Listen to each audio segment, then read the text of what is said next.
Hula, kalian tahu nggak sih guys kalau kemarin Shiva sempat bahas mengenai chipset yang rumornya langka. Tapi di video kali ini yang langka bukan chipset melainkan bahan baku smartphone.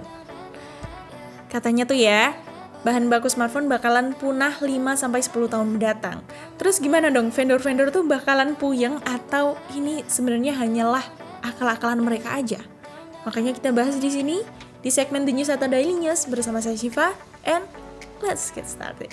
Muncul pertama kali pada tahun 1996, baterai lithium-ion atau yang biasa dikenal dengan Li-ion nyatanya masih digunakan hingga sekarang loh gengs. Dua macam jenis baterai smartphone yang paling banyak digunakan oleh para vendor adalah lithium-ion atau yang disingkat dengan Li-ion, dan ada juga lithium-ion polimer atau yang disingkat dengan LiPo. Tipe baterai Li-ion dan juga LiPo ini sebenarnya masih jenis baterai berdasarkan lithium ya. Hanya saja LiPo adalah tipe baterai yang dikembangkan dari baterai Li-ion yang kemudian ditambahkan dengan polimer pada bagian elektroniknya. Lantas, apa ya perbedaan keduanya?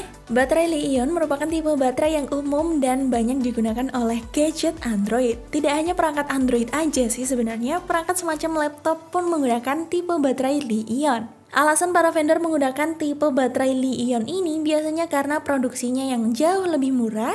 Dan bukan hanya cuma murah aja sih, baterai Li-ion ini jauh lebih unggul dari segi perawatannya dan jauh lebih mudah. Tipe baterai ini juga tidak mengandung zat yang berbahaya sehingga cukup aman digunakan. Walaupun mengandung zat-zat yang tidak berbahaya, namun sayang banget baterai tipe Li-ion ini rentan terbakar guys. Jika baterainya memiliki kapasitas besar, maka ukuran baterainya juga harus besar. Karena itu, banyak smartphone dengan kapasitas besar di atas 4000 mAh memiliki ukuran yang jumbo-jumbo. Sementara beberapa smartphone yang menggunakan baterai LiPo ya, memang masih belum banyak sih. Rata-rata smartphone yang menggunakan baterai ini adalah smartphone kelas menengah dan juga flagship. Alasan belum banyaknya smartphone dengan baterai LiPo adalah biaya produksinya jauh lebih mahal dibandingkan Li-ion. Nah, inilah yang membuat vendor lebih memilih baterai Li-ion. Meskipun terbilang mahal, baterai LiPo lebih ringan dibandingkan Li-ion ya. Bentuknya yang tipis dan juga fleksibel menjadi kelebihan tersendiri. Yang paling mencolok dari tipe baterai Li-ion ini adalah susah dilepas dan perlu seorang ahli untuk membukanya. Alias baterainya itu sudah baterai tanam guys. Kelebihan lain dari LiPo adalah baterai yang ramah lingkungan serta daya tahan yang jauh lebih lama. Tetapi meskipun daya tahannya jauh lebih lama, baterai LiPo umumnya tidak bisa menampung daya sebanyak baterai Li-ion. Jika chipset adalah otak atau dapur pacu dari sebuah perangkat, maka baterai adalah nyawa dari sebuah perangkat tersebut. Namun naas banget ya, teknologinya tuh seolah tak berkembang. Alasan sebuah baterai pada smartphone tak kunjung berkembang itu akhirnya dipecahkan oleh para ilmuwan nih. Shiva kutip dari perkataan Venkan Srinivasan yang merupakan Direktur Pusat Kolaborasi Argone untuk Ilmu Penyimpanan Energi, yang kebetulan juga ia adalah seorang ilmuwan teknologi baterai, mengungkapkan kalau kemajuan teknologi lebih cepat ketimbang kemajuan baterai itu sendiri. Gak hanya smartphone, baterai lithium-ion juga merupakan komponen yang penting yang digunakan sejumlah perangkat seperti laptop, kamera, hingga mobil listrik. Namun ada kabar buruk nih, kalau bahan baku baterai lithium-ion terancam habis dalam 5-10 tahun mendatang. Dalam diskusi panel energi yang berkelanjutan keempat yang diadakan di Cina, para ilmuwan mengungkapkan akan menemukan alternatif dari baterai lithium-ion.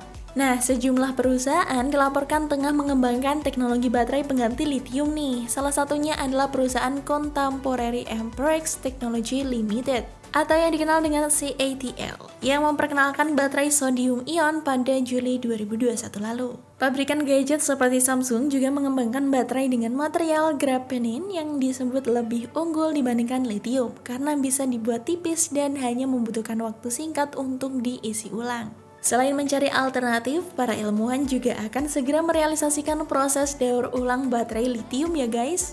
Mereka diduga masih meneliti cara agar baterai tidak meledak saat didaur ulang. Gak hanya akan mengurangi limbah dan pencemaran lingkungan, namun proses daur ulang tersebut juga tidak akan membuat bahan baku logam seperti kobalt dan nikel terbuang sia-sia. Namun karena keterbatasan bahan baku dan permintaan yang masih tinggi, maka harga baterai lithium akan naik di masa depan ya. So, nantinya harga smartphone juga dipastikan akan naik juga nih. Jadi persiapkan uang kalian ya guys. Eits, tapi kamu juga bisa mengatasi pemborosan smartphone kamu saat ini loh. Caranya saat baterai sudah berkapasitas 30-60%, segeralah menge-charge smartphone kamu. Tapi jujur li, Siva sendiri kalau belum 5% smartphone-nya tuh belum di-cas. Bandel banget ya. Jangan ditiru ya teman-teman. Yuk, mulai jaga kesehatan baterai kamu dengan cara rajin cas kalau sudah menyentuh kapasitas 30%. Nah, itu tadi merupakan penjelasan dari baterai yang katanya punah 5-10 tahun mendatang.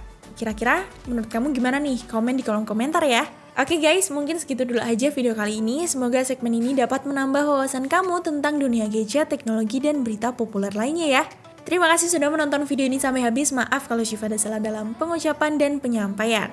Jangan lupa like, comment, share, dan subscribe channel DKID. Akhir kata saya Syifa pamit, and see you on the next video. Dadah! Dah!